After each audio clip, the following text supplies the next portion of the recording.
Buenas tardes a todos y a todas.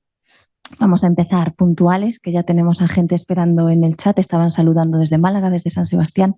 Os decimos hola a los que nos estáis siguiendo por streaming y hola a todas y a todos. Bienvenidas, bienvenidos un martes más a estos martes de la UNED. Hoy para mí es un enorme placer presentar a Alfredo Vigo Trasancos, que ha aceptado generosísimamente nuestra invitación a participar en estos martes de la UNED con una sesión.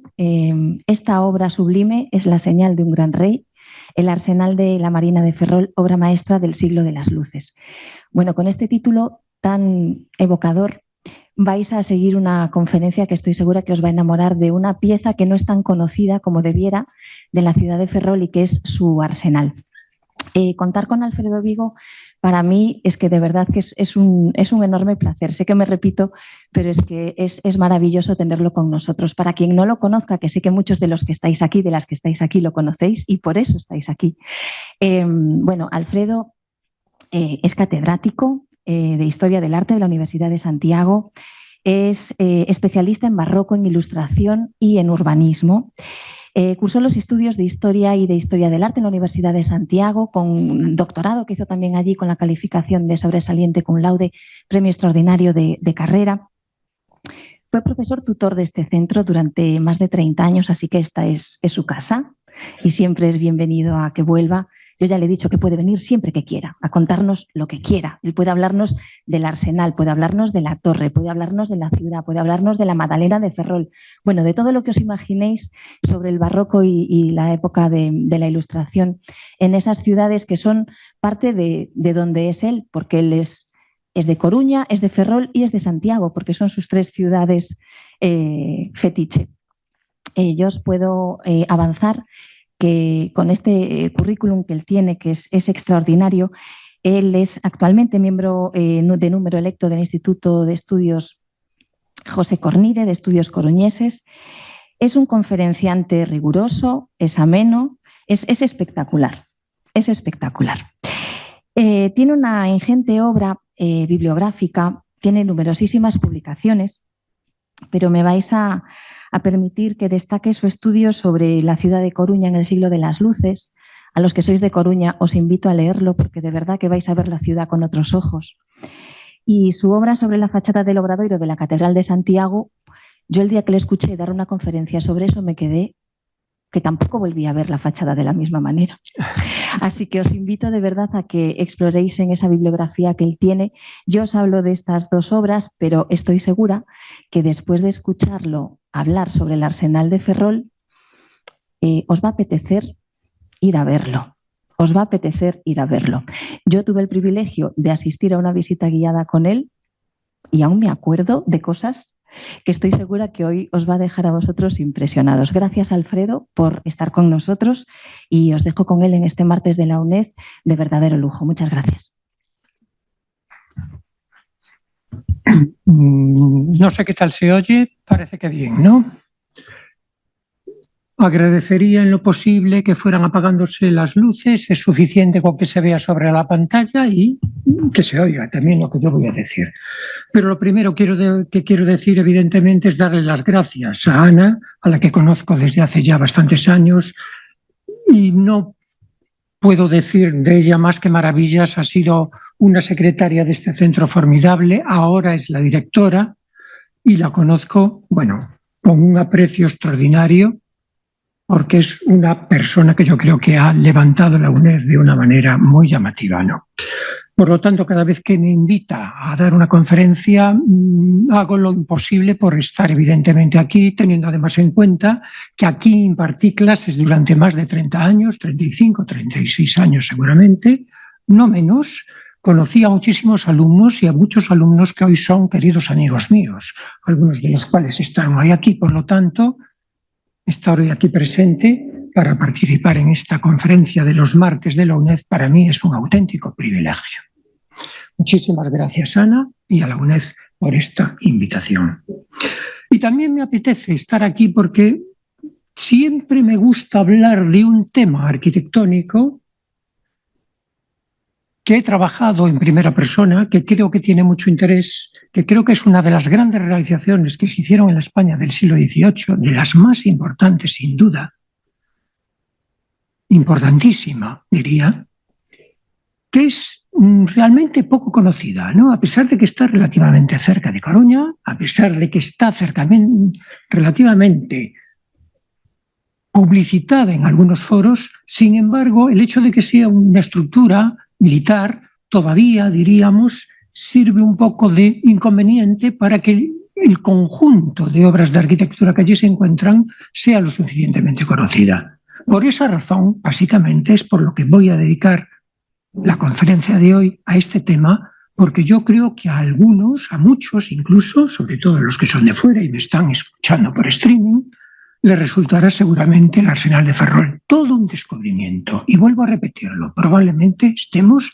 en una de las obras más soberanas de las que se hicieron en España en el siglo de la Ilustración. No rebajo un grado. Así que vayamos a ello.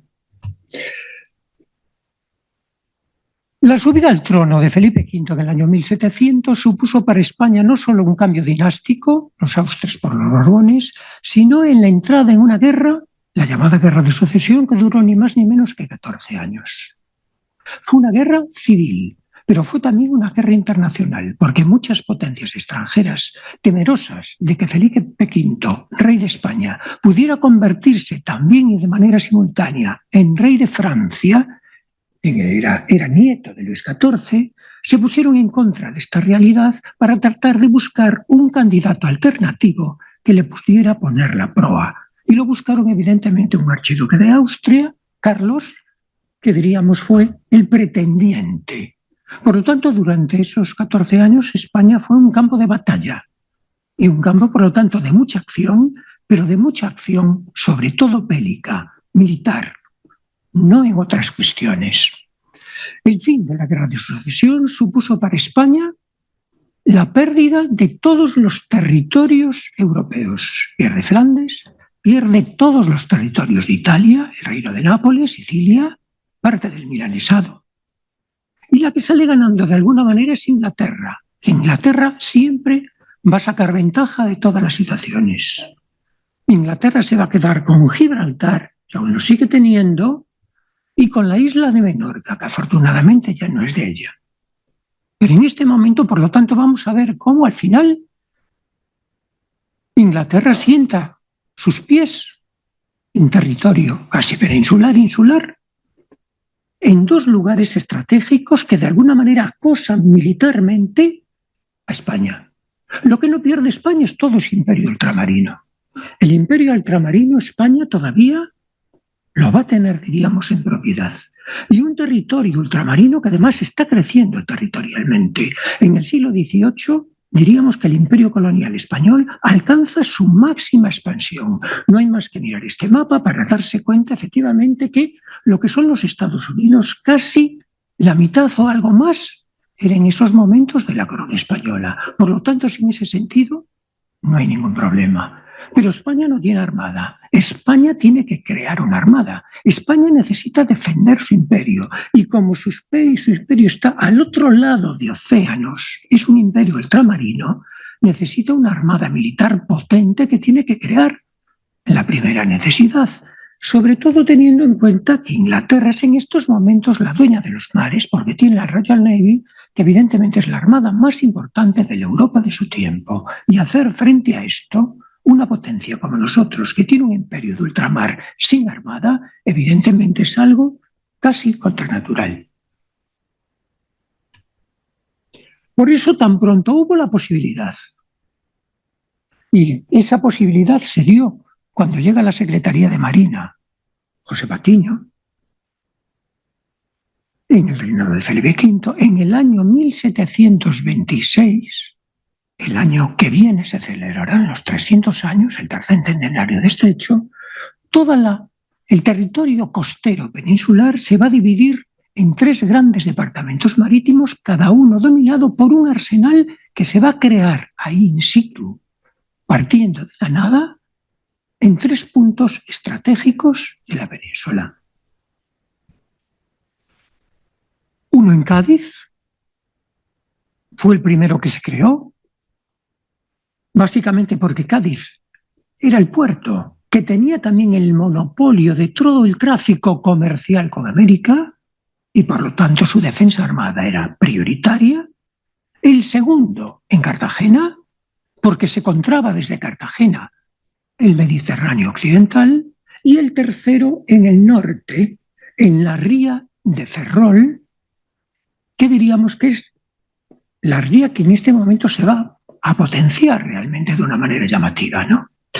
Y además teniendo en cuenta tres hechos: que Cádiz estaba de alguna manera pensado para bloquear cuando se pudiera Gibraltar, Cartagena para bloquear cuando se pudiera Menorca y Ferrol para bloquear cuando se pudiera todas las armadas que salían de los puertos ingleses.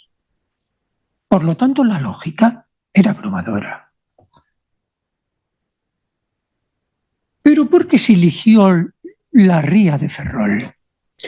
La ría de Ferrol se eligió básicamente porque formaba parte de un gran puerto natural, uno de los más importantes y grandes de Europa, el llamado desde los antiguos el Gran Puerto de los Ártabros, que ya era famoso, lo sabemos, desde época romana, razón por la cual evidentemente no es una casualidad que esté señalado y gobernado desde el punto de vista marítimo por la Torre de Hércules, que era un faro romano construido en el siglo I. Por lo tanto, ya tenemos una circunstancia muy favorable, pero sobre todo porque dentro de las tres rías que se abren al Golfo Ártabro, Coruña, Ares y Ferrol, Ferrol es la que está mejor defendida desde todos los puntos de vista. Era el puerto natural más protegido de todos los que se abrían en el Cantábrico y en todas las rías gallegas. Tenía una boca amplia, pero en cambio una garganta estrechísima. Y en cambio en el interior se desarrollaba con una generosa amplitud, de tal manera que aquello actuaba casi como un lago, con aguas bastante quietas, que evidentemente para una flota naval era algo de primera necesidad. Aunque en primer lugar, en el año 726, donde se va a instalar el primer arsenal con un pequeñito astillero para construir barcos, va a ser curiosamente en la villa de la Graña, es decir, enfrente del actual Ferrol, quizá porque el punto era favorable para un arsenal muy pequeño, en este momento era un arsenal muy pequeño, prácticamente una plataforma con algunos almacenes y una grada para construir, muy pequeño, que estaba defendido por el monte de Brión y que tenía a su vera, en un lateral, la ensalada de la Malata, que iba a actuar, diríamos, como dársena natural para el fondeadero de las flotas. Eso en 1726. Pero va a ser en el reinado siguiente, en el reinado de Fernando VI y en el mandato ministerial del superministro el Marqués de la Ensenada, cuando se tomen dos decisiones de gran relieve. Esta vez de gran relieve no solo para la ría de Ferrol, sino para la entonces villa de Ferrol, que era en aquel momento un puerto marinero, nada más de pescadores. ¿Qué medidas se toman? En 1749 se decide trasladar el astillero de la Graña a Esteiro y hacerlo más grande, con 12 gradas de construcción, con capacidad para construir 2 navíos de línea simultáneos. Y la segunda decisión que se toma el año siguiente es trasladar también paulatinamente el arsenal de la Graña al de Ferrol y construir el arsenal más grande de Europa. Ese es el deseo de Ensenada. Estamos en un momento de paz. Fernando VI nos quita de todas las guerras su reinado.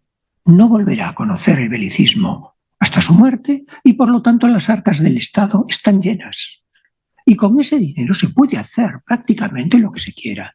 Y el arsenal es uno de los objetivos prioritarios del Marqués de la Ensenada, y a pesar de que está embarcado en construir 3 arsenales en la península, quiere que el de Ferrol sea el más majestuoso y el primero de todos ellos. Estos son decisiones que se toman a partir del año 1750. Por lo tanto, vemos un cambio de plan de la villa de la Graña, que está ahí, en ese óvalo rojo que yo marco, a la villa de Ferrol, en donde se va a situar el arsenal y el astillero, que van a formar dos unidades distintas. Una meramente para construir barcos y el arsenal, que va a ser un complejo monumental destinado ya para los barcos construidos, para la armada del rey.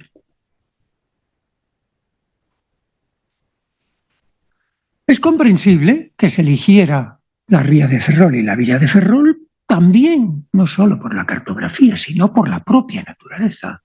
Fíjense la garganta de la entrada a la ría, la estrechez que tiene. En estos momentos que los barcos son de madera y que navegan a vela, para entrar a la ría de Ferrol, el interior de la necesitan entrar en fila india. Esto, para cualquier armada que quiera atacar Ferrol, es un inconveniente muy serio. Uno en uno. Y aún encima esperando los vientos que permitan la entrada. Si no tienes viento, tienes que esperar. Y aun en el supuesto caso de que entres con todos tus barcos y te aposentes en la ría de Ferrol y quieras hacerte con el arsenal, después si no tienes viento de salida no sales, te quedas ahí. Con lo cual, evidentemente, desde todo el perímetro litoral, tropas españolas te pueden atacar y te queda, diríamos, la armada extranjera convertida en una balsa. Es un puerto defensivo absoluto. Por eso nunca una armada extranjera, en el siglo que estamos nosotros comentando, entró en el interior de la ría de Ferrol, jamás en son de guerra. ¿Cómo era la villa de Ferrol en aquel momento con su ensenada? Pues más o menos como estamos viendo en este plano reconstructivo, que la representa con un rigor absoluto. La villa muy pequeña, en un rincón. La ensenada amplia, extendida de este a oeste, con aguas limpias, cristalinas. Eso lo pongo yo, no lo pone el mapa, claro. Pero lo sabemos porque lo dicen los documentos y lo sabemos porque tampoco desembocaban ríos, allí apenas, solamente uno, que enfangaran, diríamos, este trozo de mar. Y a mayores en Occidente, al occidente tenía 3 promontorios rocosos que casi de manera natural ya defendían ese sector, naturalmente, y ese sector era muy importante que estuviera defendido porque ahí entraba el mar con más brío y sobre todo era el que daba a la boca de la ría y por lo tanto a las entradas de posibles armadas enemigas. Eso es lo que hizo que Cosma Álvarez, el jefe de escuadra, que elige el marqués de la Ensenada para que empiece a dirigir el proyecto, era un marino. No tenemos retrato de él, por eso le borré la cara, pero el uniforme nos vale para que nos hagamos la idea un poquito de su personalidad. Hace este primer proyecto que vemos aquí y lo encaja perfectamente en la Ensenada. Ya es un arsenal sobresaliente en dimensiones, con 1,5 kilómetros de longitud de este a oeste, y con un muelle que, fíjense, se asienta ya sobre los islotes, un muelle defensor de aguas, defensor en lo militar. Pero luego, él no era ingeniero, él no era delineante, hizo lo que pudo, lo encajó. Diríamos que resulta un poco inarmónico, porque las dársenas están un poco ahí, unas para aquí, otras para allá. Y diríamos que le falta un poco la lógica de la disciplina y de la relación, de la racionalidad, que es lo que al año siguiente, ya en 1751, este plano que estamos viendo se aprueba en el 50, pues bien, al año siguiente, en el 51, ya con Jorge Juan, sirviendo de guía y de inteligencia privilegiada para ordenar todo lo que se va ahora a crear en Ferrol, y con las manos arquitectónicas y lineales de un ingeniero militar de origen francés llamado José Petit de la Croix, ya se diseña un segundo proyecto de arsenal, es de 1751, que se va a aprobar de inmediato. Y sobre esto ya se empiezan las obras. Y ya vemos que el cambio es absoluto, porque el arsenal se configura como un gran rectángulo, perfecto, impecable. La dársena grande, única, aunque dividida en dos partes por esa especie de martillo central, queda perfectamente definida, y en la parte superior al norte aparecen otras dársenas menores para barcos pequeños y también para enriar las maderas. Las maderas que se utilizan en la construcción naval es necesario que estén metidas en agua de mar para que vayan, diríamos, cogiendo fuerza y luego se trabajan y se utilizan en la construcción o en la reparación de los barcos. Con todo este proyecto, que fue el que quiso tener Ensenada, este es el proyecto de la época de Ensenada, en donde, ya digo, colaboran Cosme Álvarez, Jorge Juan y José de la Crúa, se va a ir cambiando paulatinamente hasta llegar al proyecto definitivo, que es el que estamos viendo en este plano, que toma su figuración definitiva en el año 1765, ya en el reinado de Carlos III. Pero siguen las mismas manos. Jorge Juan es el que lo supervisa, y ahora con un ingeniero nuevo, ya de marina, ya hidráulico, y ya amigo de Jorge Juan, que se llama Julián Sánchez Bor. Por lo tanto, este proyecto, a ellos dos, hay que atribuírselo. Y este proyecto representa un gran rectángulo de 1.200 metros de longitud por 500 metros de ancho. Es todo un arsenal metido en el agua, sobre aguas del mar. No está construido en tierra firme. Con un perímetro total de casi 3.600 metros de longitud y una superficie de 62 hectáreas. A mayores tiene 2,64 kilómetros de muelles interiores y una capacidad extraordinaria para acoger en su interior y albergarlos cómodamente a 60 navíos de línea, que en ese momento eran los barcos de guerra más poderosos de su tiempo. Por lo tanto, aunque es más pequeño que el de Jorge Juan anterior, este nuevo de Jorge Juan y de Sánchez Bor mantiene lo esencial casi de manera intocada. Se sigue manteniendo todo el sector de la izquierda para parte militar, para la zona que debe de defender el arsenal de un posible acoso y ataque extranjero. De ahí que se dispongan ahí todas las líneas de fuego, mirando hacia la entrada de la ría. El sector norte se ordena y se planifica para almacenar todo lo que llevan los barcos. Los barcos, cuando están en arsenal, solo está su casco vacío. Todo lo demás, palos, mástiles, jarcia, velas, pólvora, armamento, provisiones, todo lo que lleva un barco se almacena y se distribuye ordenadamente en los almacenes.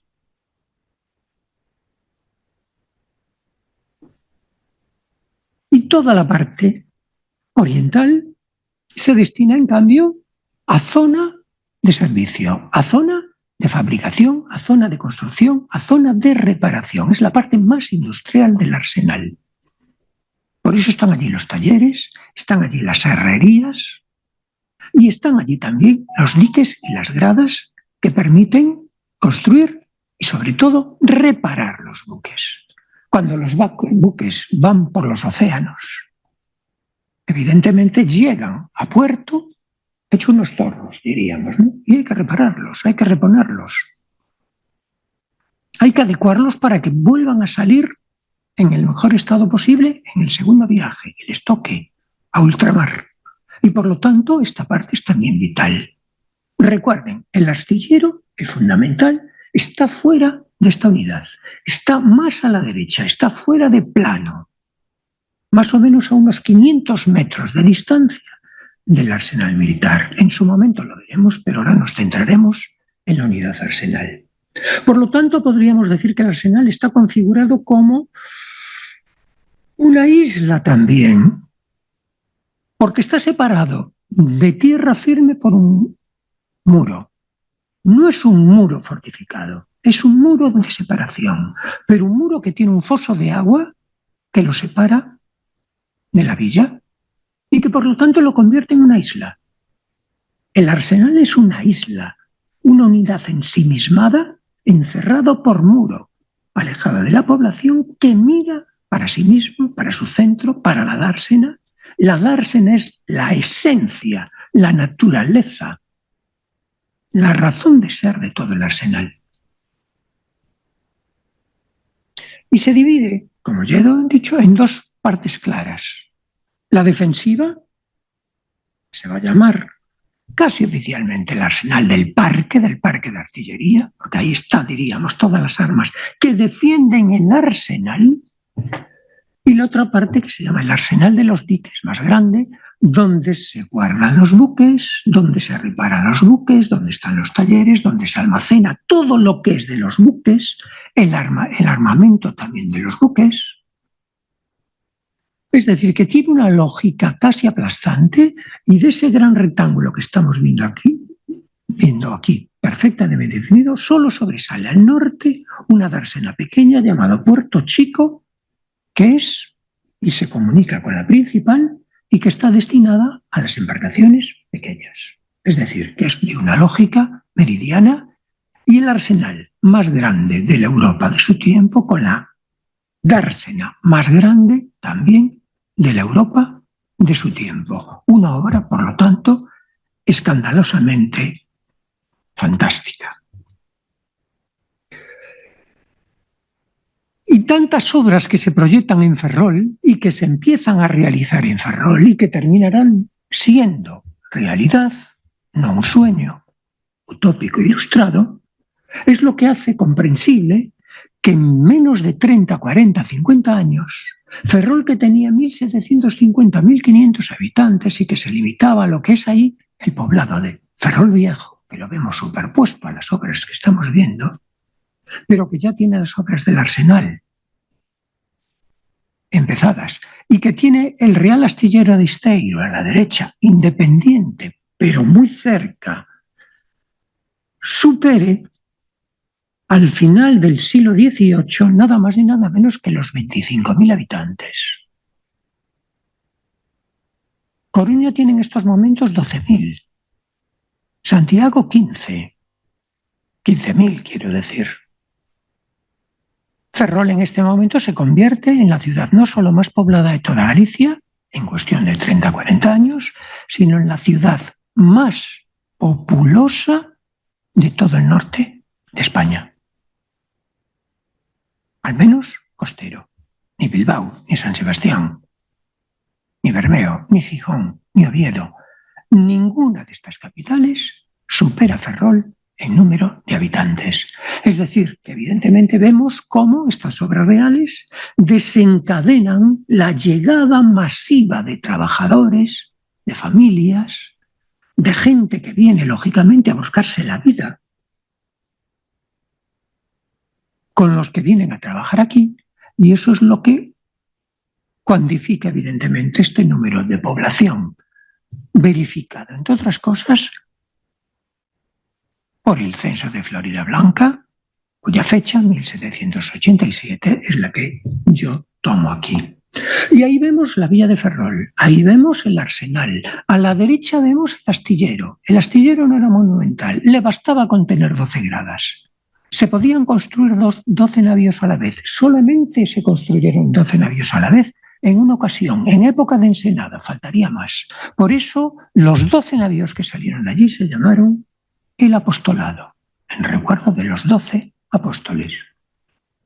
Pero siempre estuvo activo, y de ahí salieron muchos de los barcos que surcaron los mares hasta Trafalgar. Y como consecuencia, evidentemente, de este aumento de población inusitado, hubo que crear apresuradamente, casi sin diseñar y sin nada, un barrio de emergencia, un barrio obrero, un barrio de chabolas, un barrio de barracas. Hay que meter a la gente en algún sitio. No había ciudad para meterlos, no había ciudad para alojarlos. Surge el barrio de Esteiro. Luego nos meteremos brevemente en él. Pero sobre todo se planifica una nueva población racional, regular, lógica, bien pensada para ser una población de servicio de una ciudad militar naval. Y luego ya se cierra, diríamos, todo el proyecto ilustrado con una línea de fortificación, porque cabía la posibilidad, lógicamente, de que la plaza de armas de Ferrol pudiera ser atacada por tierra. No era fácil, pero no era imposible.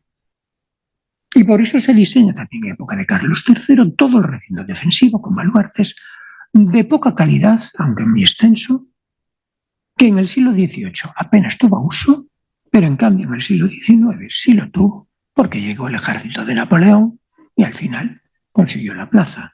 Es verdad que ya había conquistado la mayor parte de la península. Este es el proyecto del arsenal definitivo y comprobarán que esta vez el proyecto, que casi parece utópico por lo racional que es, se ha convertido en una realidad, porque básicamente es el arsenal, es una parte del arsenal que hoy conocemos. Y aquí lo presento en una vista aérea.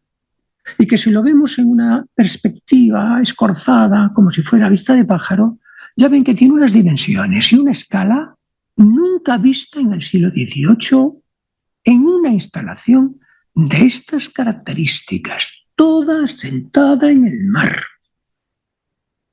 Una isla de piedra flotando en el mar con un mar interior en su centro.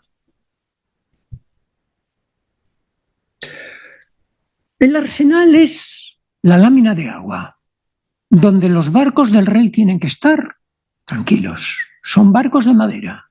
El viento los puede empujar, hacer chocar unos con otros o contra los muelles. Por lo tanto, tiene que estar lo más balsámica posible para que no se estropeen. Pero esa lámina de agua, evidentemente, tiene que estar cerrada por muelles, todos de cantería, todos de piedra. Este muelle que ven aquí tiene 1.200 metros de longitud, todo de cantería, y hay más obra subacuática de la que vemos en superficie.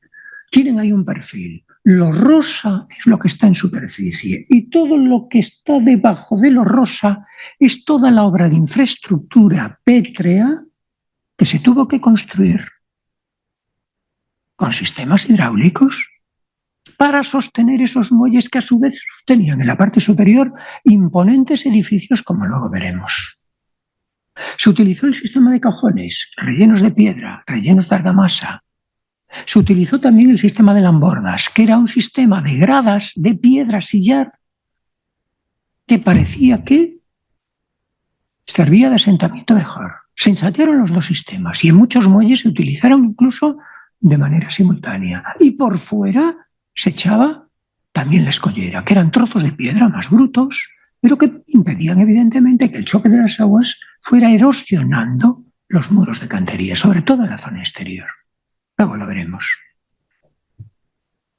Muelles kilométricos y de piedra, que aún hoy se mantienen perfectamente en pie porque el arsenal está en uso.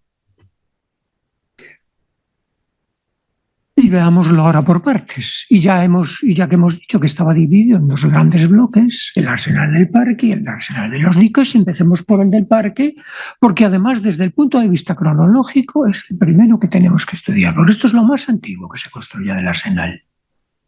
El gran martillo que conforma la gran batería, pensada para disponer más de 100 cañones disparando hacia la boca de la ría, hacia donde podía entrar el peligro militar exterior. Toda de sillería.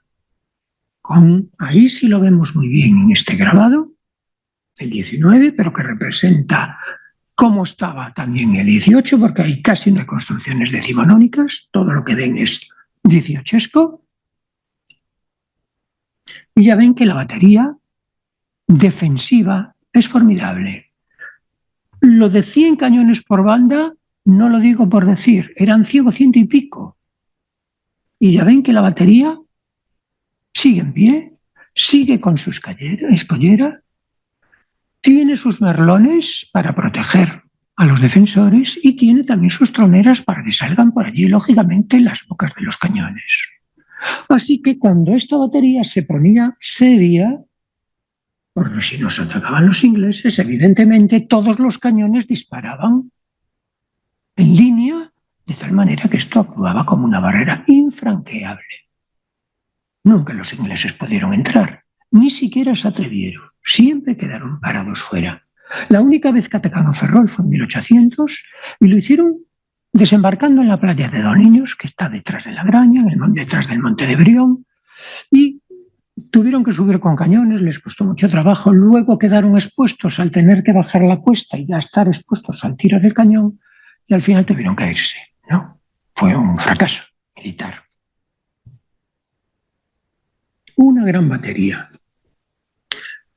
pero también una gran planificación interior. Para que se pueda desenvolver bien la tropa que defiende el arsenal y que se pueda mover todo el armamento, se necesita una gran plaza de armas, flanqueada en este caso de edificios porticados de arco de medio punto que se ven colateralmente, donde se van a disponer los almacenes de artillería. Ahí van a estar sobre todo la parte de los cañones con sus cureñas guardadas. Y luego un edificio emblemático, un edificio que manda, un edificio de poder, un edificio que es un símbolo, que es una metáfora del poder del rey de España, del poder militar del rey de España, en este momento Fernando VI. Y luego ya se lo irán apropiando todos los demás, que es la sala de armas. Es también, estricto senso, otro almacén de armas, pero de armas de fusilería, de armas blancas, espadas, sables, puñales, todo lo que evidentemente podemos imaginar de corte entre el armamento que pueden utilizar los soldados en el siglo XVIII. Solo un almacén. Sin embargo, tiene una vestimenta auténticamente palaciega, soberbia, monumental. Son 2 pisos que casi parecen 3 o 4, porque tiene unas dimensiones colosales. Es un edificio que está pensado para mandar en todo el arsenal. Es el edificio más alto de todo el arsenal. No es el más grande, pero es el más alto.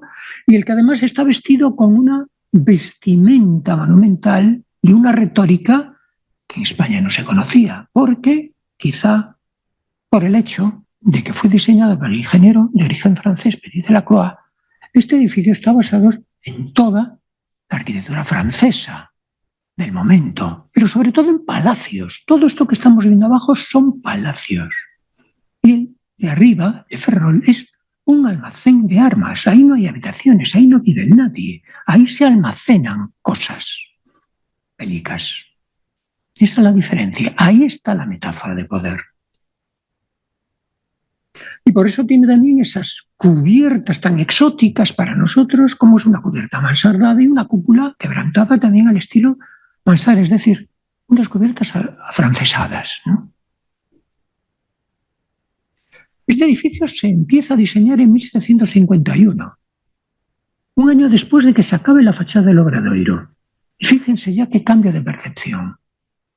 Es como darle, diríamos, la estocada a ese toro artístico que era el barroco gallego para imponer un clasicismo de tipo estatal que evidentemente tiene en este edificio uno de sus emblemas más característicos. No solamente una imagen de medio plano, es que si nos acercamos al edificio de la sala de armas, vemos que tiene una portada principal así, copiada literalmente también de ejemplos cortesanos y palaciegos franceses. Los grabados están a ambos lados. Pero más aún, si entramos en el edificio, que podemos entrar, nos encontramos con esta escalera palatina, soberbia, imperial, toda de piedra, bien vestida, bien articulada, con pilastras dobles, dóricas y jónicas, y con una balaustrada ya levantada en tiempos de Carlos III, de una virguería de hierro formidable. Una escalera palaciega para subir y bajar armas. Es inconcebible. Bueno, yo también la subí, hice aquí la mili y la barrí varias veces. Por eso está como a los chorros del oro hoy. Esta es la vista de la escalera cuando se entra. Pero cuando nos subimos al balconcillo que vemos al fondo, que es como un mirador que nos sirve nada más que para mirar, fíjense qué despliegue escenográfico de la dichosa escalera, una de las mejores de la España de su tiempo. La granja, el Palacio de la Granja, no la tiene mejor. Diría que la tiene incluso bastante peor. También basada en modelos franceses. Pero fíjense ahora en la caja elevada que nos lleva hasta el cielo raso, con todo ese juego de pilastras, geminado, dórico, jónico, incluso con guirnaldas. Pues bien, si la cruzamos en sentido inverso al que estamos viendo, aún nos encontramos con otras dos escaleras que están detrás. De hecho, vemos la escalera principal al fondo. En esta vista panorámica, toda de piedra, verdaderamente, esta es la prueba manifiesta de que los edificios no solo son útiles, pueden ser también metáforas, y esta lo es. En el tiempo de Ensenada sobraba el dinero y se hizo esto como una gran metáfora de poder. Luego hubo que aquilatar más los presupuestos cuando Carlos III nos mete en guerras, pero aún así ya verán, la firmeza del arsenal no es de broma. Y sin embargo, a ambos lados de esta formidable triple escalera tenemos patios con galerías, tenemos patios pensados con sus galerías solo para almacenar. Y para poder almacenar con orden, para poder almacenar con luz y para poder almacenar de tal manera que también se puedan desalmadenizar, bueno, creo que lo dije mal,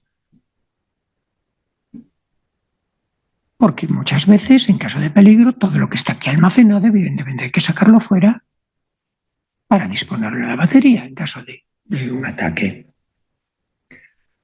Y para que veamos los almacenes de artillería, el uso de pórticos, que se pueda el personal mover a cubierto, que sean pórticos abiertos y amplios para ver perfectamente la plaza, y con los almacenes detrás, porque era allí donde básicamente se guardaban los cañones y las cureñas.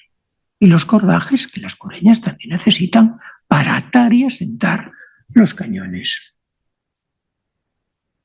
Por lo tanto, una lógica de planificación. Y esta vista de 1794, hecha por un pintor valenciano, Mariano Sánchez, que viene a Ferrol, también viene a Coruña, viene a Galicia, en realidad, mandado por el rey para que saque vistas de los arsenales y de los puestos más importantes gallegos, y que hoy pertenece a Patrimonio Nacional, nos representa precisamente esta zona del arsenal del parque con la sala de armas y esos almacenes de artillería con su plaza en plena acción. Ahí vemos toda la maestranza y a soldados y a presos también haciendo sus labores correspondientes. Es decir, que tenemos un testimonio vital de que labores y actividades se realizaban en esta zona. Y la otra zona era, por el contrario, la del Arsenal de los Diques, que se hace más tarde, incluso bastante más tarde, ya en el reinado de Carlos III, cuando tocan las rebajas. Las guerras derivan dinero y, lógicamente, los presupuestos para el arsenal se reducen. Por eso también se reduce el plano del arsenal con respecto al primero que había proyectado Ensenada y se hace el que ahora estamos viendo. A pesar de la reducción, sigue siendo el más grande de toda Europa, el más grande de los tres de España, el más suntuoso de todos, de Europa también, y con unos edificios también prodigiosos. Algunos ya están viéndolos. Domina sobre todo la idea de pórtico, para que los trabajadores puedan moverse a cubierto. Hace sol, pero sobre todo llueve. Y por lo tanto, esta es una incomodidad para los trabajadores. En consecuencia, los pórticos son útiles. Pero también son útiles para almacenar los utensilios de trabajo y los materiales con los que hay que trabajar. Lo mismo que las terrazas. Son edificios en la mayoría de los casos de 2 pisos, en este caso horizontales, incluso diríamos muy horizontales. La idea de magnificencia desaparece, pero no la idea de solidez. Uno de ellos, casi diríamos 2, es las casas del constructor y del capitán de maestranza, que todavía existen. Hoy es la casa del almirante del Arsenal. En realidad son dos viviendas pareadas. Son como 2 adosados, simétricas. Uno para el constructor, que sería el equivalente al ingeniero naval, que está al mando, diríamos, de toda la fabricación de los navíos. Y el otro, capitán de maestranza, que es el jefe de personal. La maestranza son la gente trabajadora. Por lo tanto, tiene su planificación. Detrás, oprimido, preso, cautivo, el presidio. En el Arsenal funcionaban también presos, presidiarios. Sobre todo los que estaban castigados, era uno de los peores castigos del siglo XVIII, a los diques, a trabajar en los diques de carenar, porque había que vaciarlos de agua y por lo tanto era uno de los trabajos más penosos. Desaparece el que te manden a galeras, porque ya las galeras tipo Mengur ya han dejado de existir, y los que eran antes destinados a galeras son destinados a los arsenales y llevan los trabajos más penosos. Se los mete en este edificio en Ferrol, un edificio que está, ya digo, acosado por todos los demás, de tal manera que, aunque salgas por la puerta, tienes que pasar un filtro de edificios que hasta que llegas a la puerta de salida estás ya cao. Y aún encima tienen las ventanas más pequeñas, ningún balcón, y todas las ventanas con barrotes. Ya no son de sillería, pero son de muy buena piedra y tienen todos estupendos abovedamientos. Ojo, la solidez no se pierde. Aunque el diseño cada vez es más sencillo. Se va buscando un mayor localismo, porque evidentemente el laconismo resulta más económico que hacer piedras trabajadas con detalles decorativos que siempre hay que pagarlas a mayor precio. El edificio más importante de esta zona, diríamos, de almacenamiento de presos, de cargos y de cosas, es el de la teneduría, que ya ven, tiene de nuevo los pórticos, aunque más bajos, más sólidos, tiene también los pisos, tiene bardillas, pero sobre todo tiene un método de construcción modular, 3 arcos, 3 ventanas, la central más grande, que prácticamente como si fuera una fórmula de construir, se disponen maquinalmente para todos los edificios que se iban a construir para otros usos y que luego no se construyeron. La cordelería y el almacén de desarmos. Ese nunca se llegaron a hacer. Pero el más importante de todos los edificios, sin duda, de este sector es el gran taller o gran tinglado. Aquí es donde se trabajaban las piezas de los barcos y en el piso de arriba donde se hacían los patrones dibujados de los modelos para los barcos que se tenían que reparar. Estaba allí la sala de gáleos. Y es un edificio que tenía 500 metros de longitud y este sí es todo de piedra. Hoy en la actualidad se cortó, ya no es tan grande como vemos en el grabado. Se cortó para hacer un dique moderno en los años 20, en la época de la Reina Victoria. Por eso el dique se llama así, de la Reina Victoria Eugenia. Pero lo básico todavía se mantiene. Y manteniendo, diríamos, su figura bastante bien, aunque bueno, yo no desespero que algún día se le quiten algunos estorbos que el edificio tiene. El Arsenal, desde luego, necesita un plan especial. No puede estar solo en manos de gente que, bueno, piensa en otras cosas. El patrimonio también hay que respetarlo y el plan especial es vital para que el Arsenal se mantenga como debe, como una joya rutilante que es, sin perder nunca su esencia militar y funcional. Pero necesita un plan especial, que no tiene. Y las herrerías, otro edificio formidable. Fíjense qué bóvedas, No son de piedra, son de ladrillo, pero bueno, son imponentes.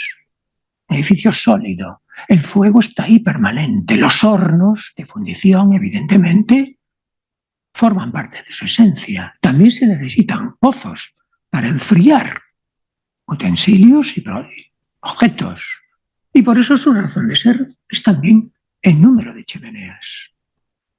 Las herrerías es un edificio potente, grande, sólido. Está también en una esquina para que no contamine o pueda contaminar con su fuego el resto de los edificios. El fuego siempre es el mayor peligro para un arsenal, porque conserva pólvora, porque conserva barcos de madera, porque conserva velas de tela, porque conserva cordajes, todo material que se puede quemar en un plis-plas. Y los diques de carenar, que evidentemente es lo que, tristes decirlo, ha desaparecido. Se planificaron 4 y se construyeron 2, el grande y el pequeño, obras muy complejas, de una ingeniería muy difícil. Piensen que un dique de carenar tiene una forma que prácticamente es como el negativo del casco de un barco. De hecho, tiene que permitir la entrada de agua de mar, tiene que permitir entrar el barco cuando el agua está llena. Solo cuando el barco está dentro se cierran las compuertas y luego hay que achicar el agua, ahí es donde entran los presidiarios. Si han visto la comedia musical de cine Los Miserables, la primera escena es precisamente los presos maltratados de Los Miserables, de Víctor Hugo, arrastrando un barco para que entre en dique. Una obra terrible. Afortunadamente, ninguno de nosotros lo tenemos que hacer. Pero por fortuna, al final del siglo XVIII, la máquina de vapor se va a empezar a utilizar para estas labores, suavizando en parte la vida de los presos. Al final del XVIII y ya en Ferrol se instalaron. No se conservan, desgraciadamente han desaparecido, pero conservamos del XIX, en cambio, este prodigioso, casi parece el circo de Ben-Hur, dique de la Campana, construido en 1873 por Andrés Avelino Comerma, que es una joya también de la ingeniería de su tiempo y una obra que verdaderamente, si la ven in situ, impresiona, yo diría que casi sobrecoge. Toda de piedra con su graderío, y este es un barco que lo vemos en principio, pero como este barquito entran 3 dentro. Ya ven en la foto que la mitad del dique está vacío en la foto aérea. Y aquí lo tienen en funcionamiento con todos los edificios que hemos visto y con toda la actividad que se hacía en este momento, porque esta es la función de reparar y reparar, sobre todo los bajos de los buques, que venían, ya digo, con mejillones, berberechos, musgos, algas, de todo pegado al casco, ¿no? Y había que repararlos, limpiarlos, adecentarlos, reponer piezas, calafatearlos. Unas cosas se podían hacer sobre las chatas, que son esas barcazas sobre las que los barcos se abaten, pero otros había que entrarlos en dique para hacer las reparaciones de una manera más estricta, ¿no? Todo mira al interior. Para ver el arsenal hay que entrar dentro. Y si nos pusiéramos en el epicentro de la dársena, mejor.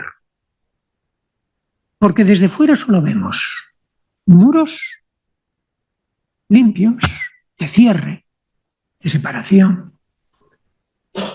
El dique ha desaparecido, eso sí, en su día lo tendría, y solo un elemento visible desde el punto de vista monumental, la puerta principal, que hoy le llamamos la puerta del dique, porque da acceso al arsenal de los diques. Y como el arsenal está al nivel del mar y la población de Ferrol se levanta en un declive, para que se vea esta parte monumental, el rostro exterior del arsenal, se levanta una torre que tiene unas proporciones desusadas porque es soberanamente ancha. La imagen, no sé si ve bien, yo la veo un poquito dilatada, pero parece que es un poquito más alta de lo que están viendo ahí, porque el efecto panorámico de las láminas distorsiona un poco las proporciones. Bueno, el caso es que ya ven que todo eso está pensado para que el reloj se vea bien y las campanas suenen bien y se oigan desde donde tengan que oírse, porque marcan los tiempos de trabajo de la maestranza. Y además es el símbolo de poder exterior también del rey. La sala de armas y la puerta de Enrique son las dos construcciones monumentales. Por eso se visten con ganas monumentales, como una puerta dórica, con un ático, con un frontón, con jarrones lecheros, con el escudo real potentísimo con la corona, con pilastras, con guirnaldas del estilo que había inventado Miguel Ángel. Y encima el reloj, encima la cúpula, encima pináculos y encima las campanas del reloj. Es una consecuencia y una secuencia de elementos retóricos que evidentemente quieren manifestar esa idea de poder. Por eso ahí, en la puerta, sobre la puerta, en el ático, en una plancha de plomo, se quiso poner en principio esta inscripción, de donde yo tomé parte del título de la conferencia. En un principio, en 1783, se quiso poner esta placa, esta inscripción. El original estaría en latín, esta es la traducción al castellano. Esta obra sublime es la señal de un gran rey. Si vas por dentro, te impresionarán las magníficas quillas de los navíos, el armamento y todo lo que es provechoso y necesario para emprender la guerra. Dichosa España, extremadamente dichosa, pues un rey bondadoso reina con dignidad, te gobierna y protege. Viva Carlos III y viva eternamente. Año 1783.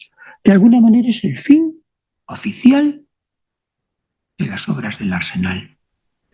No se puso esta placa, esta inscripción. Al final se decidió por otra, del mismo tiempo y del mismo año, que dice prácticamente con otras palabras, casi lo mismo. Para el que quiera contemplar una maravilla de arte supremo, aquí se presenta el monumento más notable del orbe, en donde puede admirar las poderosas escuadras dispuestas a surcar todos los mares. Oh España feliz y dichosa en grado sumo, te gobierna y rige con esplendor, y ejerce su imperio con sabiduría Carlos III, el rey ínclito, piadosísimo, augusto, para el cual el mundo es pequeño. Año de 1783. Una placa llena de seguridad, llena de soberbia, llena de orgullo, llena de dignidad, llena de magnificencia, segura de sí y segura de lo que se estaba haciendo.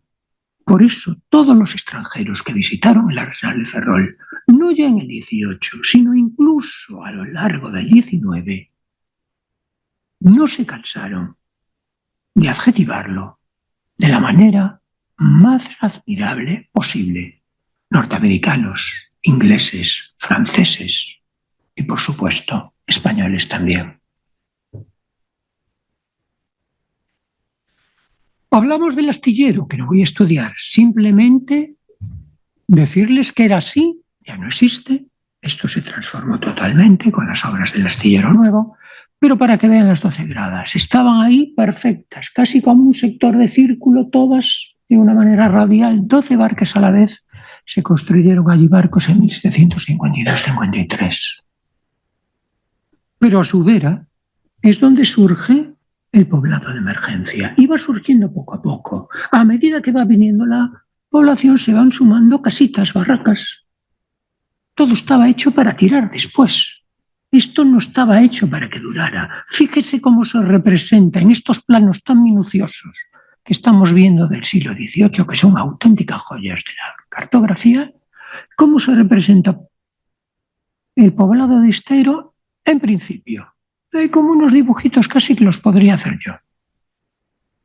Como si fuera un campamento de tiendas de campaña en un camping un tanto ordenado. No más. Un poquito después, bueno, la cosa se va estirando y van surgiendo cosas. Sí, la idea de orden se impone, porque no es lógico que en una obra controlada por el mundo militar se dispongan las viviendas de manera caótica. Esto puede ser tremendo en caso de sedición. Hay que ordenarlo de manera disciplinada, de manera, diríamos, autoritaria militar, hasta conformar ya un barrio con cierto cuerpo, con cierta entidad. Por eso lo que estaba en principio pensado para ser de emergencia y pensado para tirar, al final no se tiró y duró hasta los años 60, 70 del siglo XX. Yo lo conocí entero. Y no soy del siglo XVIII, aunque me apasiona estudiarlo. Pero claro, era un barrio que denotaba su pobreza, su mala calidad, que estaba pensado evidentemente para la clase social más devaluada, ¿no? Para la clase obrera, diríamos, del momento. Esta foto es de los años 30, 1930 aproximadamente. Las señoras que vemos ahí con sus mandiles están vestidas con una moda preguerra civil, ¿no? Pero las viviendas son prácticamente como las del 18, humildes, sencillas, sin estilo, sin nada, modestas. Y la calle, ya ven, sin aceras y desde luego no pensada para el tráfico rodado. Se tiró en los años 60-70 y esto es lo que nos queda de él. El auténtico barrio, lógicamente, era el que estaba planificado, el que tendría que ser única nueva población para los nuevos ferrolanos. Lógico como una tableta de chocolate y tan bonito de ver en su sencillez como sabrosa la tableta de chocolate. A mí me gusta el chocolate, tengo que decirlo. Entonces ver la magdalena me recuerda siempre una tableta que tengo ganas de comer, ¿no? Y de hecho esas onzas que he quitado para formar las dos plazas, tal vez me las haya comido yo en algún momento de ansiedad. El caso es que ya ven que es una planificación perfecta, de una racionalidad absoluta. No es una nueva población para impresionar, es una nueva población para funcionar igualitariamente. Todas las manzanas iguales, las mismas dimensiones, las calles longitudinales todas iguales, las transversales todas iguales y las dimensiones de ancho iguales, las longitudinales y las transversales. Y con las dos plazas iguales, solo separadas, para que haya una plaza para un sector y para otro.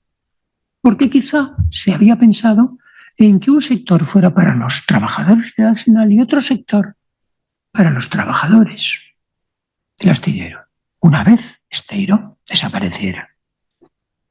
El caso es que no solamente se construye la nueva población, casi en su totalidad, quedó sin definir la línea de manzanas norte, que está sin definir, tendría que haber habido una calle más al norte, que hoy no hay, y luego ya, lógicamente, el equipamiento, un equipamiento que curiosamente se ubica en todos los sitios menos en la Magdalena. Parece como si la Magdalena solo fuera para dormir, vivir, comer y comprar. Todo lo demás, en Ferrol lo tienes que hacer fuera del asentamiento de Pau. Los edificios no se implican dentro de esta trama. Están todos alrededor, en las proximidades, cerca de, pero no dentro. El cuartel de batallones, por ejemplo. La iglesia parroquial de San Julián, la iglesia parroquial más grande de España, de Galicia en ese momento, y la primera que luce un vocabulario académico, impulsado ya por la academia, la diseñó Sánchez Cruz. La iglesia conventual de San Francisco, que es la que vemos a la derecha abajo con su fachada, que no quedó terminada porque las torres al final no se levantaron en previsión de que iba a molestar un observatorio astronómico que luego no se hizo, un hospital de caridad, fuentes que abren tipologías nuevas a las fuentes públicas, sobre todo la que vemos de la Fama, que está configurada como un pequeño obelisco, se rompe con los modelos de fuentes, de tazas superpuestas, típicas de nuestros monasterios y de nuestras poblaciones. Aquí hay un modelo ya de tipo de ilustrado. El primer cementerio gallego que se construye fuera del casco de población en 1774, el de Coruña, que es también muy adelantado, es de 1812, y el decreto que obliga a enterrar fuera de las poblaciones que impone Carlos III es del año 80 y tantos, estos anteriores del año 74, probablemente pueda ser, junto al del cementerio de La Granja, que es el primero que se construye en toda España, el segundo, tal vez. Viviendas, por supuesto, ya con otro porte, diferente a las de Esteiro, y una alameda, la primera alameda pública de Galicia dentro del casco urbano. Otro hecho también importante, en torno a 1784. Les recuerdo que la alameda de Coruña es de principios del siglo XVIII, la alameda que ya no existe, pero que estaba donde hoy está la calle Juana de Vega. Eso es lo que queda, diríamos, de ese paseo de alameda que Coruña tuvo, ¿no? Y la de Santiago ya está fuera de muros, es decir, esta es la primera que se crea en Galicia, con todo su interior, separando el arsenal de la población. Y viviendas, casas de un piso, casas de dos, casas de tres. Estos grabados que es siglo XIX y que son todos referidos a las calles de la Magdalena, si quitáramos las galerías, prácticamente podrían sintonizar con aspectos figurativos de las viviendas del siglo XVIII, caracterizados sobre todo por los balcones. Balcones volados sobre la calle. En definitiva, que en cuestión de 50 años,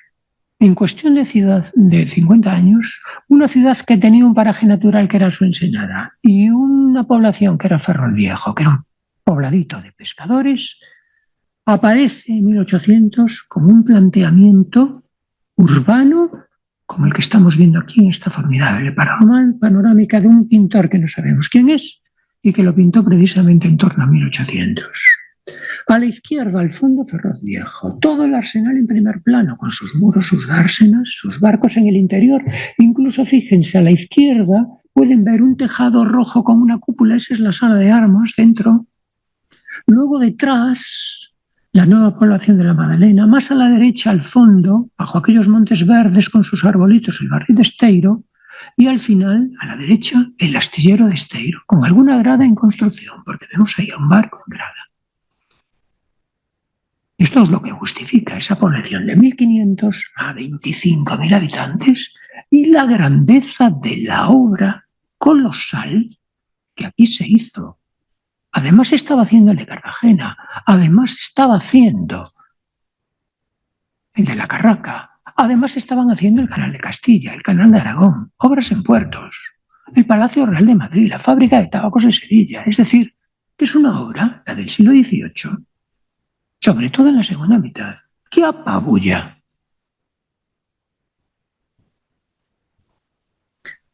Y en la vista de Ferrol de hoy, aquí la tienen sin trampa ni cartón, porque está sacada de Google Earth, pues ya ven que todo lo que marco en amarillo es lo que todavía resta, sacando a Ferrol Viejo, que ya existía, de la obra de Ciochesca. Sin duda, creo que una obra impresionante. Una obra que además refleja unos saberes a los que España y Galicia no estaba acostumbrada. Sabíamos hacer pazos, sabíamos hacer iglesias, sabíamos hacer conventos, sabíamos hacer monasterios, pero arsenales, talleres, diques de carenar. Esto era algo inaudito. Es decir, que realmente estamos viendo no solamente un poder arquitectónico, un poder urbanístico, un poder económico, un poder absoluto ligado, lógicamente, a la Ilustración, al despotismo ilustrado. Despotismo ilustrado los fueron todos. Algunas veces se trata de diferenciar entre la Ilustración francesa y el despotismo ilustrado de ahora. Pero me río yo, ¿qué hacían Luis XV y Luis XVI? ¿Qué hacían todos los reyes de Alemania? ¿Qué hacían Catalina de Rusia. Eran todos déspotas ilustrados. Aflojarían por aquí, aflojarían por allá, o no, pero todo es despotismo ilustrado aquí. En consecuencia, podríamos decir, y esto diríamos que ya es el broche final de la conferencia, que Carlos III, que conocemos aquí por este retrato famoso de Mengs, en esta pose, en donde estira el brazo y el dedo hacia atrás, casi parece estar diciendo, esta es mi obra, respétenla. Yo al menos se la agradezco y la respeto. Y nada más. Muchas gracias por su presencia.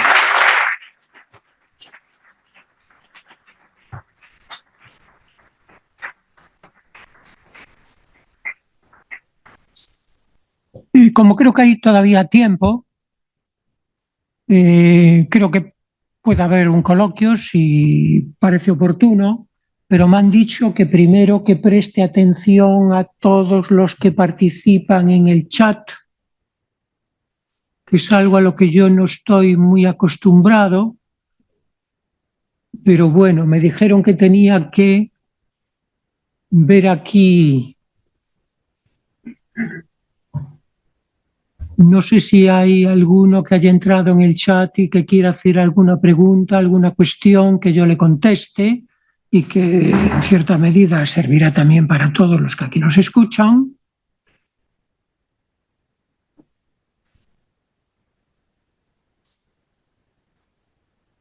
Pero parece que no veo yo que entre, yo al menos no veo nada, ninguna consulta. No sé si porque no interesó en absoluto lo que he dicho o porque quedó todo absolutamente claro, no lo sé.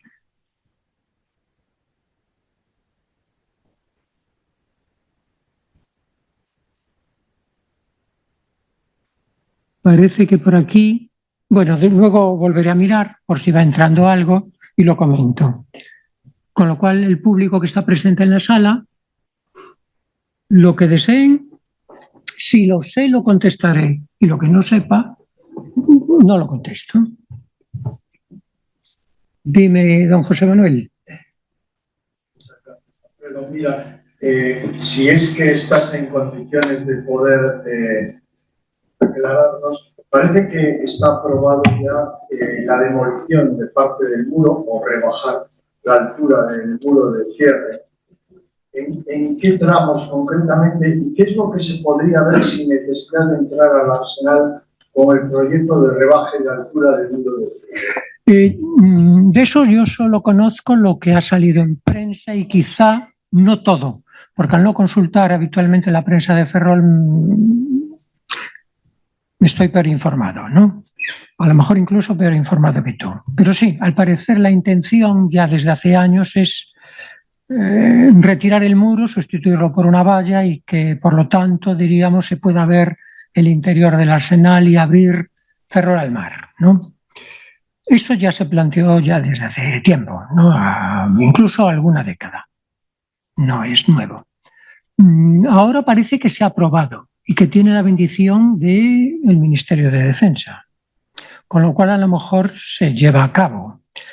Habrá que esperar a ver un poco cómo se comportan las cosas, porque ya sabes que muchas veces las noticias se lanzan por intereses espurios y luego la cosa queda en nada, ¿no?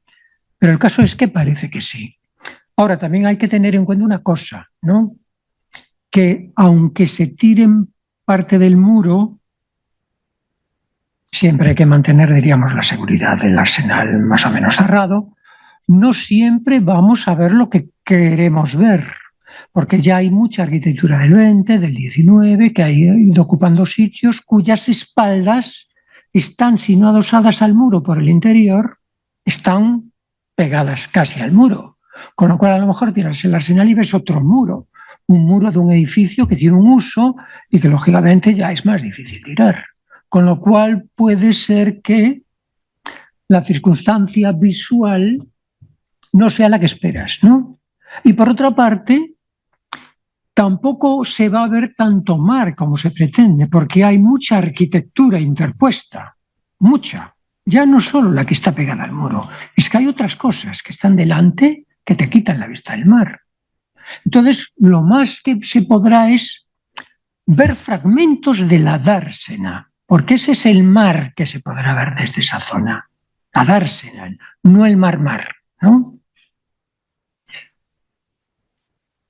Habrá que verlo, ¿no? A ver un poco cómo se hace, cómo es el diseño, si Patrimonio lo permite. No sé si Patrimonio ha tomado ya una decisión, porque hay muchas teclas que tocar en una decisión de ese estilo. Después, como también es una propuesta que se ha hecho y que está ahí en ciernes, de convertir Ferrol en Patrimonio de la Humanidad, pero cuando dice uno Ferrol, dice el Arsenal con el barrio de la Magdalena en Patrimonio de la Humanidad, también hay que tener en cuenta qué criterios podrían ser perjudiciales para ese nombramiento en caso de que en algún momento se produjera. Es decir, que hay muchas lecturas que dar, ¿no? Desde el ayuntamiento siempre son lecturas fáciles, que son las de captar votos. Pero luego la realidad es otra.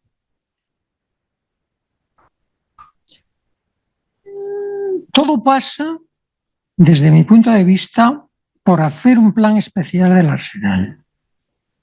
Es decir, ese es un tesoro nacional que debe de estar gobernado por sus propietarios, pero que debe de estar también controlado por el Estado y un organismo que ponga coto a destrucciones que se puedan cometer. Y lo digo porque sé que recientemente, con las obras de ampliación de Navantia, se han cometido algunas cosas en el interior que desde mi punto de vista no tendrían que haberse tolerado. Y se ha permitido el siego, literalmente, de algunas estructuras 18escas. Reciente. También podría comentar otras. Si no hay un plan especial, cualquiera que venga puede hacer lo que le plazca, argumentando lo que desee. Que hay que hacer una panadería, que hay que poner un horno aquí y que hay que poner un gallinero encima de la sala de armas. Si un plan especial no hay, eso se podría hacer. Y eso es lo que me preocupa.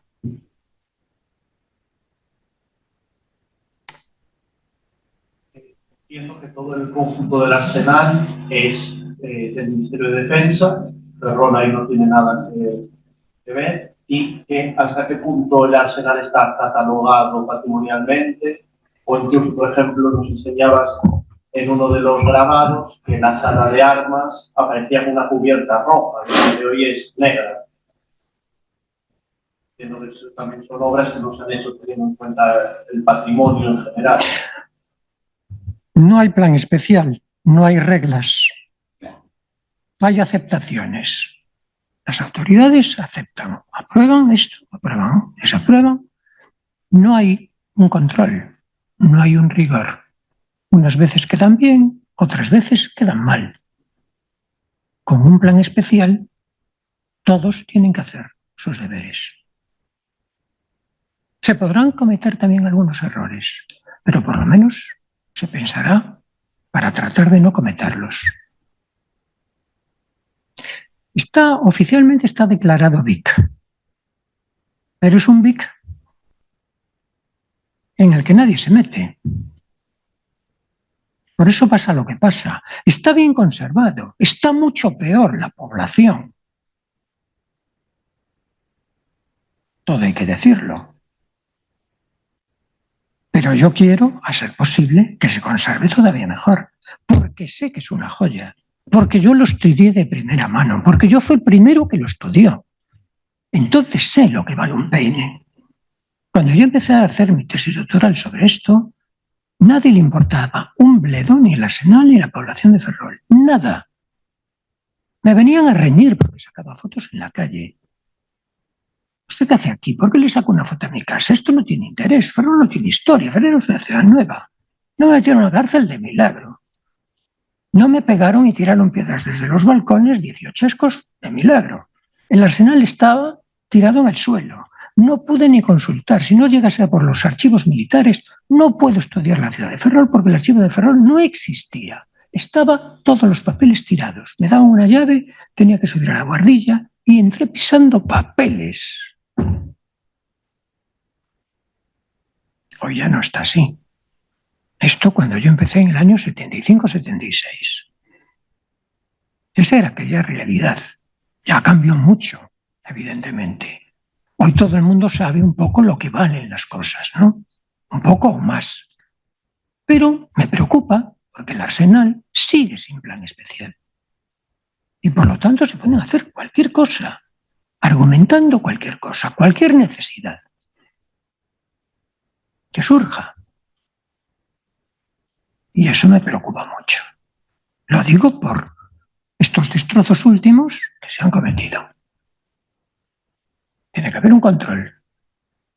Y estoy seguro que lo que quieres hacer aquí, lo puedes hacer allí, sin causar ningún perjuicio. Y en esas andamos.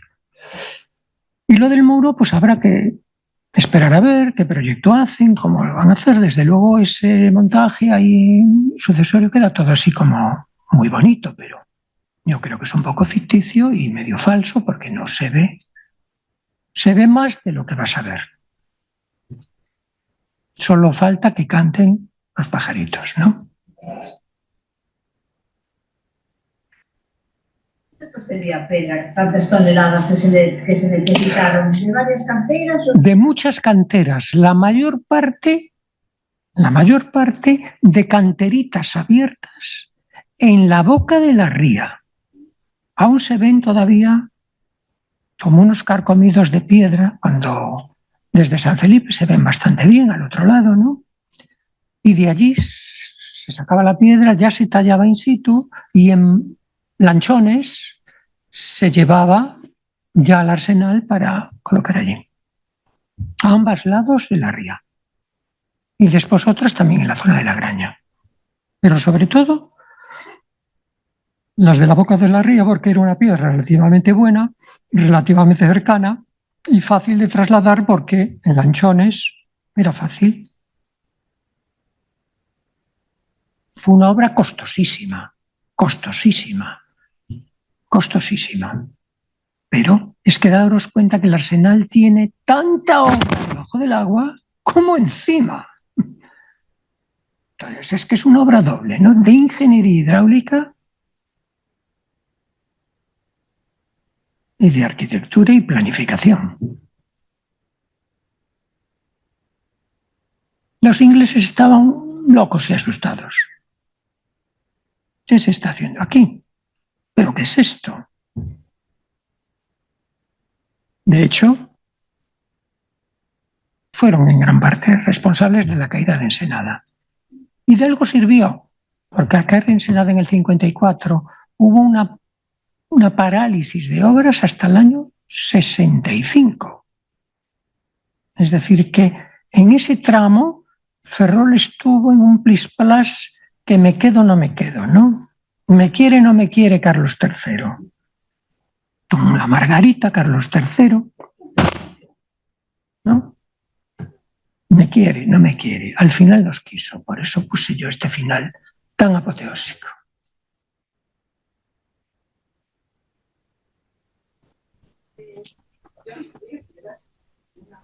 Enorme. Pero se hizo con intención de ser la más grande de Europa, o es que el entorno, digamos, físico se prestaba a esto, o precisamente por la política defensiva, agresiva de la corona, que justifica ese gasto y esa obra tan, para mí, magnífica, que no se realiza, pero también costosa, enorme para la corona.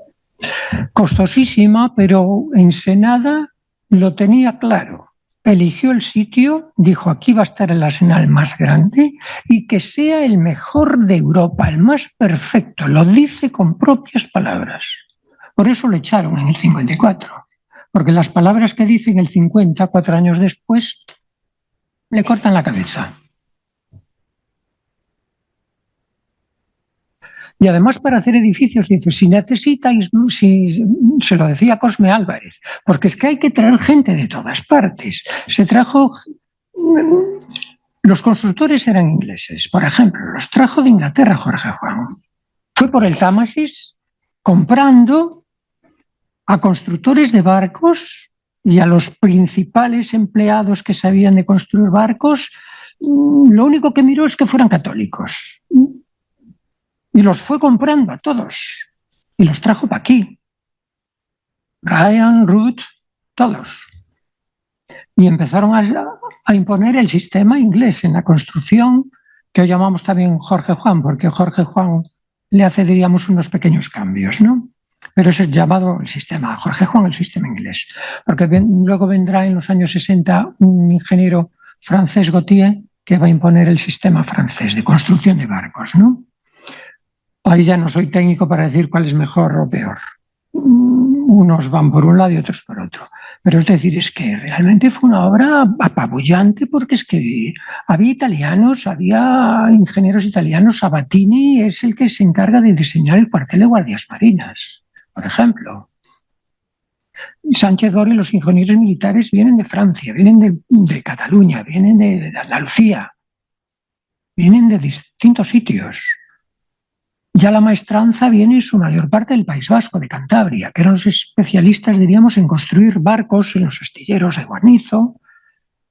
Es decir, que se forma allí un mundo de gentes cosmopolita de todas partes, en todas las lenguas, porque unos hablaban vasco, otros andaluz, otros catalán, otros italiano, otros castellano, otros gallegos. Aquello debía de ser una Babel de lenguas. Una obra increíble. Una obra increíble. Una obra increíble. Da para una novela 5 veces más entretenida que la de la famosa Catedral de los Pilares de la Tierra. Porque además había también tropa. Las tropas eran de irlandeses, porque eran católicos, pero estaban al servicio del rey de España. Había otros que eran bohemios, hablaban alemán. Las tropas se comportaban de una manera terrible, terrible. Llegaron a matar gente porque entraban a saco en las aldeas, iban de noche, arrasaban, robaban las campanas de las parroquias, pero aquello debía de ser una auténtica batalla campal, ¿no? Porque en principio había un cierto orden, pero también mucho desorden, claro. Porque de repente miles de personas, cada cual de aquí y de allá, y esto como el oeste, como las películas del Far West.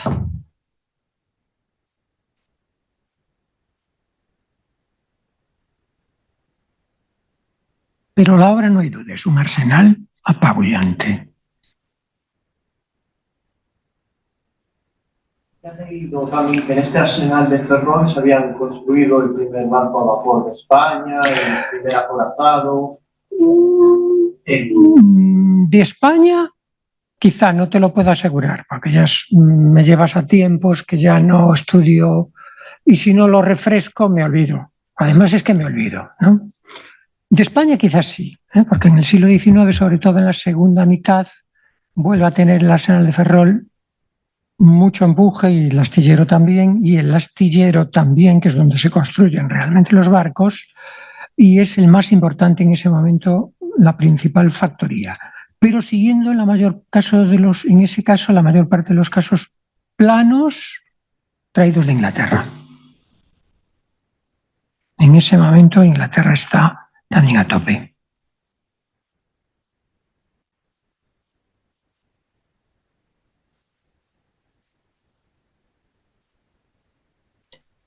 Los visitantes quedaron abrumados.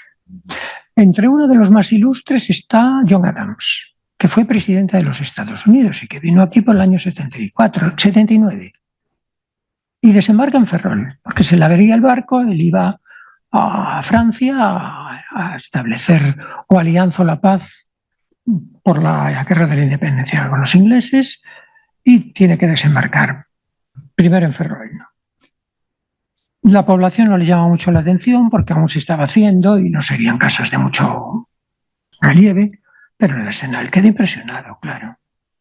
Y en el 19 que nos viene Jorgito el Inglés vendiendo Biblias, era un protestante que quería fomentar el protestantismo en España y que llega a Galicia, queda deslumbrado con el arsenal cuando lo visita dentro, que no había visto en toda Europa un arsenal de esta magnificencia.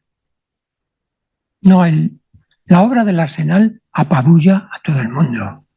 Bueno, y las dos vistas que hemos visto de Esquivel, esos dos grabados, que están hechos en 1850, cuando ya han pasado 50 años desde que el arsenal se acaba, aún te deja apabullado, ¿no? Aún te deja impresionado. Son láminas que se hacen precisamente para publicitar la imagen del arsenal y ponerlo de nuevo en acción, porque había vivido unas épocas en que casi se arruina todo, porque en la época de Fernando VII no se hizo nada bueno en este país, salvo la apertura del Museo del Prado. Yo es que lo odio. A Fernando VII, quiero decir.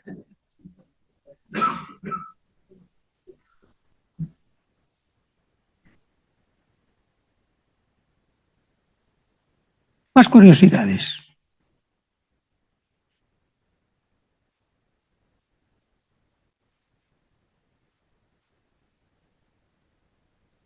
Ahora, yo sigo preguntando. Ahora que está la exposición de Betancourt en María Pita, ¿tuvo algo que ver Betancourt con el arsenal y toda la ingeniería de Ferrol? No me consta. Y por lo que he ido leyendo de Betancourt, parece que, así como sabemos que estuvo en Coruña, porque tuvo que coger un barco aquí, no me consta que estuviera en Ferrol. Y menos que hiciera algo, ¿no? Pero a lo mejor fue una visita rápida, fugaz para verlo, ¿no? Más bien en barco que a pie, bueno, a pie, en cabalgadura, porque una de las cosas más curiosas que habría que decir de este proyecto ilustrado es que Ferrol no tenía carretera que nos llevara hasta allí. No había un camino real que llevara hasta Ferrol. Ferrol se comunicaba bien por mar, pero no tenía camino real. Es curioso. Formaba tándem con Coruña, puerto de guerra, puerto comercial. La Torre de Hércules para los dos. Giannini viene de Ferrol, es un ingeniero hidráulico de marina que viene a Coruña desde el arsenal de Ferrol destinado. Él es el que hace el proyecto de la torre. Marina es la que lo paga por el puerto de Coruña, pero también por el puerto de Ferrol. Se inaugura con la Real Armada entrando en la ría de Ferrol. Es decir, es un puerto para todo el Golfo. No solo coruñés.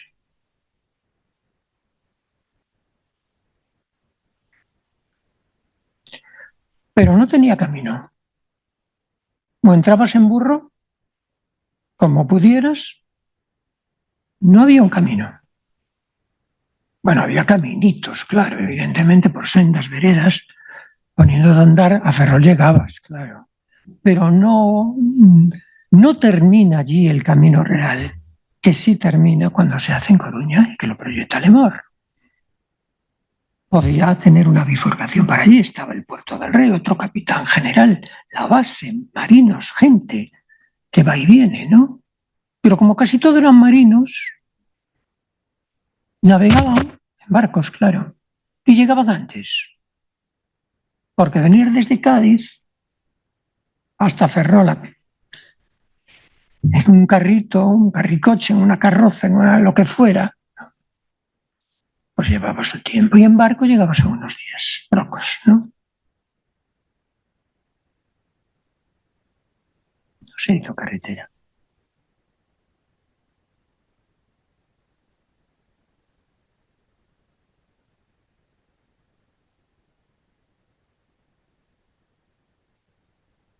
Aún le falta hoy el tren, un tren decente, quiero decir. Ferrol siempre, desgraciadamente, siempre le falta algo. el Estado no se porta bien con Ferrol. A pesar de haber invertido tanto dinero, el Estado, hay otras cosas que siempre han quedado. ¿Quién usa el tren para ir a Ferrol? No se puede. Solo se puede utilizar para turismo y ver lo bonita que es la ría de Puente de Aume, la Puente do Porco, cuando pasas por allí. Pero no si tienes que trabajar en Ferrol o tienes que venir aquí. O usas la carretera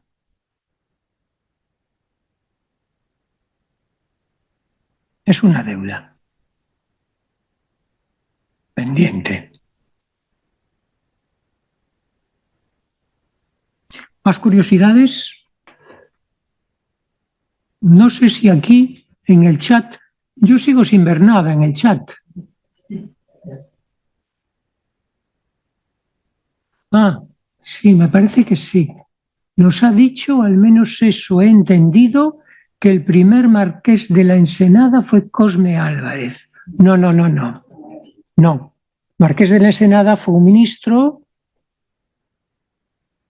un personaje del tiempo de Cosme Álvarez. Cosme Álvarez era conocido, era amigo del Marqués de la Ensenada, pero era un marino.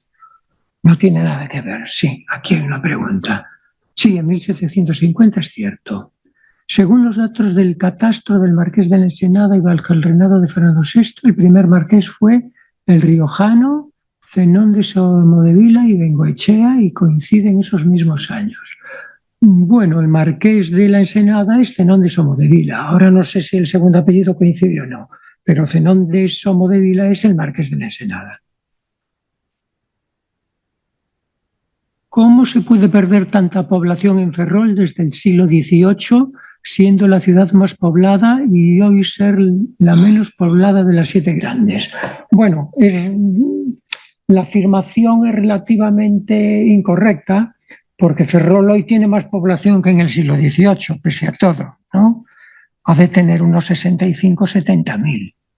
Pero teniendo en cuenta que cuando yo era joven y vivía allí, Ferrol estaba cerca de los 90.000, sí ha perdido población. ¿Por qué? Porque la construcción naval en ese momento se vino a menos, la marina también, no se hacía ya la mili, aunque yo la hice y barrí las escaleras de la sala de armas, pero luego ya los que vinieron detrás, ¡ay, yo no quiero hacer la mili, yo soy objetor de conciencia, yo tengo un pie que me duele! No la hicieron y todo eso fue haciendo que la población tuviera que ir buscando otros sitios, ¿no? También diré, cuando yo tenía 20 años y vivía en Ferrol, Narón, que es el ayuntamiento que está al lado, tenía 1.500 habitantes y hoy tiene 40.000. Es decir, que diríamos que se movió en horizontal, ¿no? La población no perdió tanto población como se movió en horizontal y se bifurcó hacia 2 municipios, cuando antes eran solo uno. Todo hay que leerlo como debe leerse, ¿no?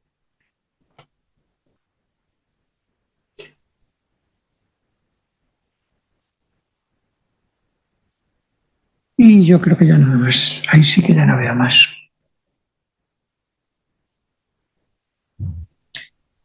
Bueno, pues entonces, si no hay más preguntas, cerramos ya aquí y encantado de vuestra presencia.